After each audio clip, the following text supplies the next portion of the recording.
Mostly it's, a St. Peter's story. I fall, I get back up. I fall and I get back up. Growing up, we, like a typical Irish family, would go to Mass every Sunday. I had a new religion teacher who was a Catholic religion teacher, and she invited my friends and I to take part in a summer camp.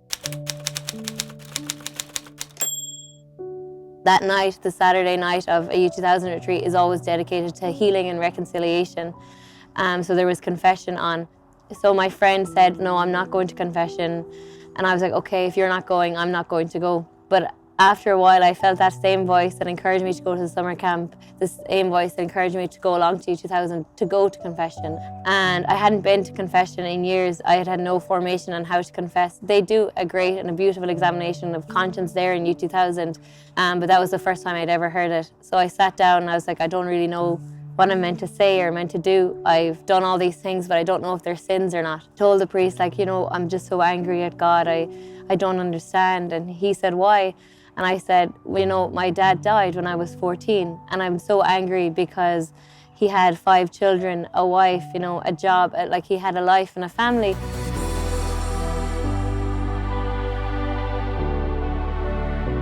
And I don't understand why God would give somebody a life and a family and then take him away. So the priest said very simply and very kindly, and paid no notice of the fact that I was crying at that stage, which for me was very embarrassing.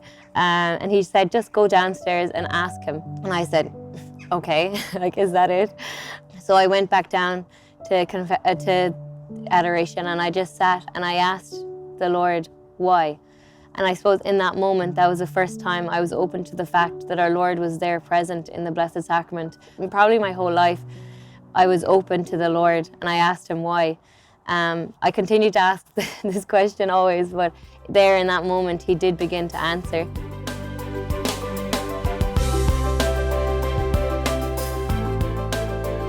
That summer, so now it was 2016, so we're jumping a few years, a priest approached me and told me about Holy Family Mission, which is a mission school for young people in County Waterford.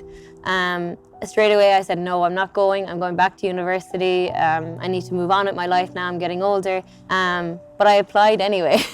I'd been going to the prayer meeting, once a week and going to Mass on a Sunday, but I didn't really have a very personal relationship with God. And because I had seen how much God had helped me all those years ago at that retreat, I decided have that joyful feeling again and to really put God first in my life. But that I wasn't ready for the, I suppose, intense role the Lord was going to take in my life at that time. But I'd grown tired of that very lukewarm faith. We had a holy hour each night. So simply being exposed to the Lord, I suppose, he slowly began to work in my heart and open my heart in ways which I didn't know were closed.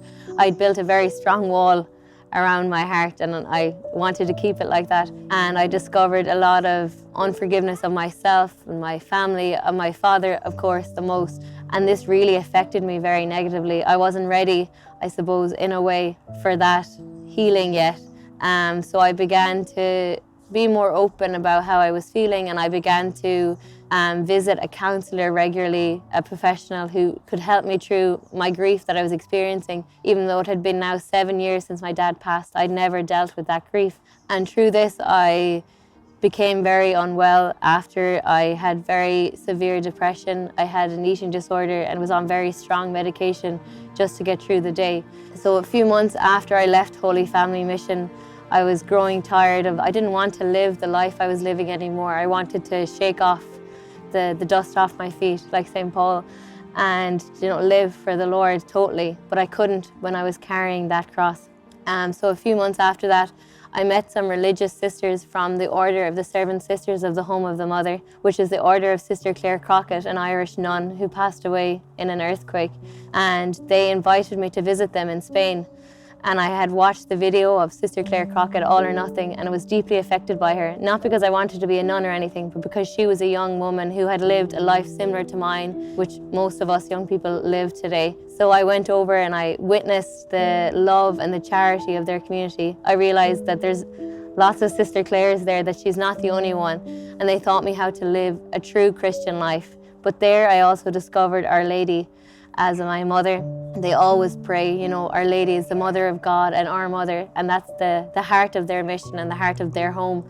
So there I met Our Lady truly and properly, and I asked Our Lady in the Rosary, which I believe, forgive me, I believe it to be a miracle of the Rosary. I asked Our Lady in the Holy Rosary there, please take this cross from me, take away this sadness, this illness which I can't shake off.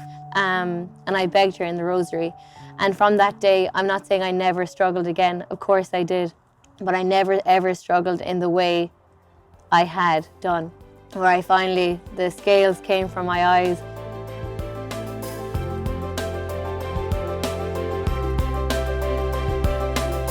And I realized I could live a good, holy life. Through that, you know, those beautiful healing moments, I was truly able to discover the gifts which the Lord had bestowed upon me and the desires of my heart. And those desires and those gifts led me here to Maynooth to study theology and philosophy.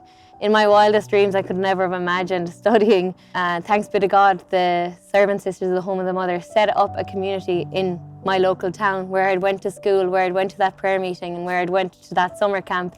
There, they set up a house, which I believe very truly to be all in the hand of God. I've learned the importance of good friends. At the root of the time we spend together is always our love for Christ and wanting to bring each other to heaven. And that's true friendship. And thanks be to God, through U2000 and through Holy Family Mission, of course, we were able to get to know each other. And then on the weekend, we enjoy ourselves. We go for walks. Maynooth is a very beautiful town. There's lots of places to eat and to drink and enjoy yourself. So we live still like ordinary people. It was those steps that I took. So it wasn't perhaps, there was those dramatic moments at the summer festival or in Holy Family, and when I went to the sisters, there was those big dramatic moments of St. Paul. But mostly it's, you know, a St. Peter's story. I fall, I get back up. I fall and I get back up. And that continues to this day.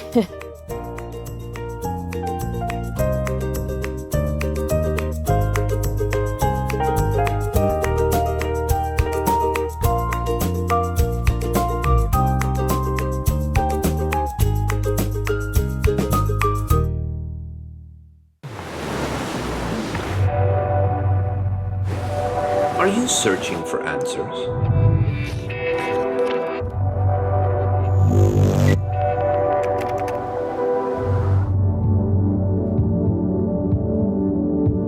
Discover your true identity. Stay tuned to Shalom World.